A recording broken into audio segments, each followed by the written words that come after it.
Sobat Gang Pitu, kisah seorang pemuda dari Maroko yang tiba-tiba jadi miliarder gara-gara beragama Islam. Begini ceritanya.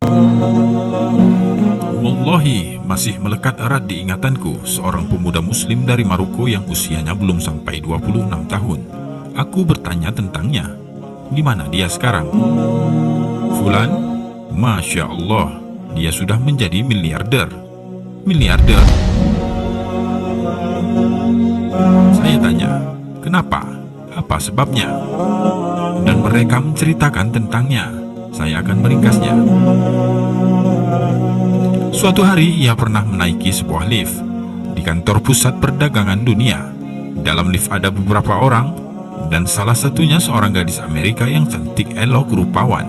Dan lelaki Maroko itu tidak meliriknya sama sekali. Dia menundukkan pandangan, tidak melihatnya sama sekali.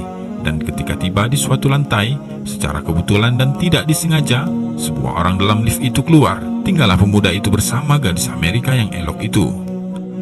Gadis itu mulai resah. Ia takut pemuda ini akan melakukan sesuatu kepadanya. Gadis ini pun memperhatikan gerak-gerik pemuda itu. Namun, pemuda ini tetap tak meliriknya sama sekali. Padahal mereka hanya berdua di dalam lift. Ketika gadis itu hendak turun, dia berkata, "Kenapa kamu tidak melihatku? Bukankah aku ini cantik? Lihatlah aku ini gadis yang cantik." Pemuda itu menjawab, "Agamaku melarangnya." Wanita itu bertanya, "Agama apa itu yang melarangmu untuk melihatku, padahal aku ini seorang gadis yang cantik rupawan?" Pemuda ini menjawab, "Islam, aku takut." Gadis itu membalas, "Kamu takut dari siapa?" "Aku takut kepada Allah Rabbal Alamin. Aku takut azabnya di akhirat." Singkat cerita, turunlah pemuda ini di lantai yang dituju. "Aku belum selesai bicara denganmu," kata gadis itu. "Aku ingin melanjutkannya." Gadis itu pun turun di lantai yang sama.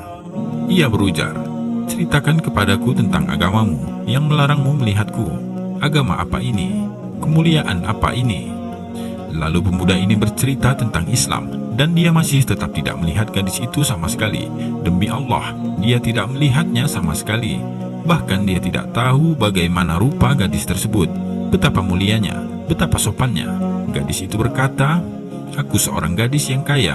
Aku mewarisi harta yang banyak dari ayahku. Aku memiliki banyak perusahaan dan harta yang melimpah, serta ribuan para pekerja. Aku ingin menawarkanmu, maukah kamu menikahiku?" Pemuda itu menjawab, "Tidak, aku tidak menerimanya." Gadis itu membalas, "Kenapa?" "Karena kamu bukan orang Islam, dan agamaku melarangnya." Gadis itu menjawab, "Aku akan masuk Islam. Katakan, apa yang harus aku perbuat?" "Kamu mau masuk Islam?" "Ya, aku akan masuk Islam. Apa yang harus aku lakukan?" Pemuda itu menjawab, "Pergilah dan bersihkanlah dirimu. Lalu pergilah ke markas Islam yang ada di kota Brooklyn, New York, untuk mengucapkan 2 kalimat syahadat." Lalu gadis itu pergi di hari itu juga. Setelah membersihkan dirinya, setibanya di sana ia pun mengucapkan syahadat, "Asyhadu an la ilaha illallah wa anna Muhammadan Rasulullah." Dan seketika itu juga imam masjid melangsungkan akad nikah kepada pemuda yang mulia, yang bertakwa dan baik ini dengan gadis tersebut, yang memberikan semua hartanya untuk pemuda ini yang telah menjadi suaminya. "Hatiku merasa tenang denganmu, padahal aku belum mengenalmu sebelumnya. Dan bagaimana mungkin aku tidak mempercayakan hartaku padamu, sedang sekarang aku telah mengenalmu." Subhanallah. Semoga kisah ini menginspirasi kita untuk meningkatkan keimanan dan ketakwaan kita.